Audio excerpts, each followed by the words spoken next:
Hello hi, welcome to Kokila's kitchen. இன்றைக்கி நம்ம கிச்சனில் ஒரு சூப்பரான லச்சா பராத்தா தான் பார்க்க போகிறோம். கார்லிக் லச்சா பராத்தா. இன்றைக்கி நான் கோதுமையில் தான் செய்ய போகிறேன். வாங்க எப்படி செய்கிறதுன்னு பார்க்கலாம். இப்போது நம்ம ரெகுலர் சப்பாத்தி மாவு தான் எடுத்திருக்கேன். சப்பாத்தி மாவு எடுத்துகிட்டு இதை வச்சு நல்லா நம்ம இழைச்சிக்கலாம். உங்களால் எவ்வளோ பெருசாக இதை இழைச்சிக்க முடியுமோ அந்தளவுக்கு நல்லா தின்னாக இழைச்சிக்கோங்க. இப்போது சப்பாத்தி நல்லா மெல்லிசாக இழைச்சாச்சு. இதில் இப்போ இதில் சின்ன ஸ்பூனால் 1 ஸ்பூன் அளவு நெய் சேர்த்துருக்கேன். இதை ஃபுல்லாக எல்லாத்துலேயும் அப்படியே இதை அப்ளை பண்ணிடலாம்.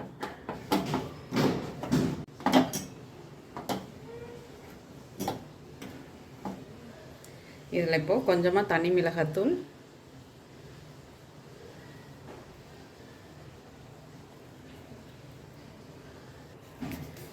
உங்கள்கிட்ட வெறும் மிளகுத்தூள் இருந்தால் சேர்த்துக்கலாம். நான் சீரகமும் மிளகும் சேர்த்து வறுத்து அரைச்சி வச்சுருக்கேன். அந்த பவுடர் தான் சேர்த்துக்கிறேன். சீரகம் வேணாம்னு நினச்சிங்கன்னா நீங்கள் வெறும் பெப்பர் தூள் சேர்த்துக்கோங்க. இந்த மசாலா மேலே அப்படியே லைட்டாக ஒரு ரோல் கொடுத்து எடுத்துக்கலாம்.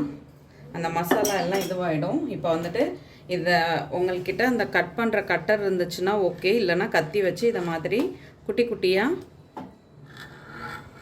கட் பண்ணிக்கலாம்.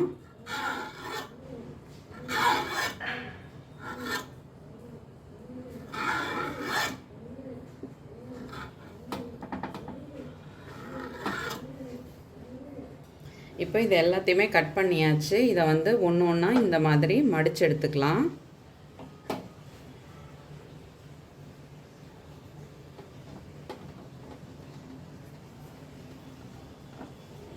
இதை மாதிரி எல்லாத்தையுமே இப்படி சேர்த்து ரோல் பண்ணிக்கலாம்.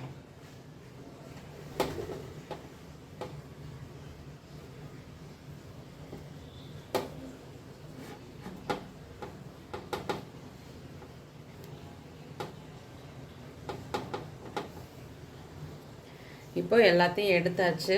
இதை சுற்றி இப்படி ரோல் பண்ணிக்கலாம். ரோல் பண்ணிவிட்டு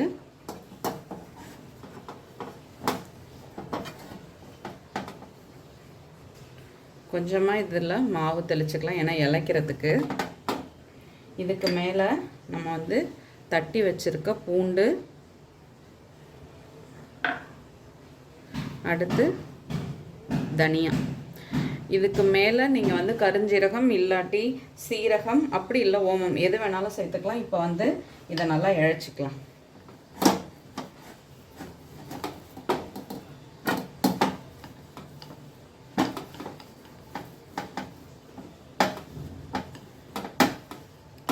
இப்போது இது ரெடி ஆகிடுச்சு. நம்ம தோசை தவாவில் போட்டுடலாம்.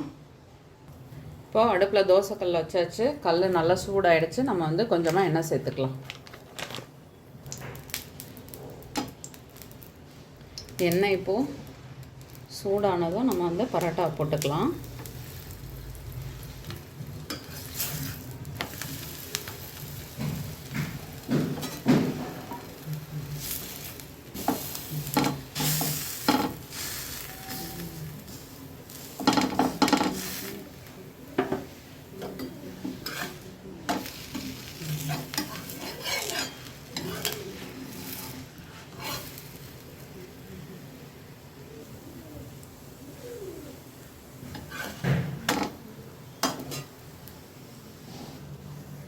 இப்போ சூப்பராக வெந்துடுச்சு, எடுத்துடலாம். இன்னொரு பரோட்டாவும் போட்டுடலாம்.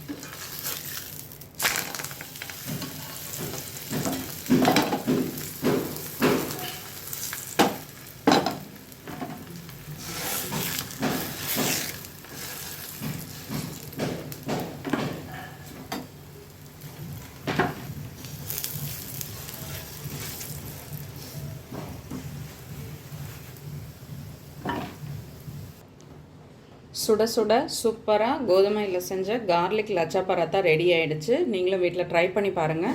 பிடிச்சிருந்துச்சுன்னா மறக்காமல் ஃப்ரெண்ட்ஸ் அண்ட் ஃபேமிலிக்கு ஷேர் பண்ணுங்கள். ஷேர் பண்ணுறதோடு மட்டும் இல்லாமல் நீங்கள் செஞ்சு பார்த்துட்டு உங்கள் கமெண்ட் சொல்லுங்கள்.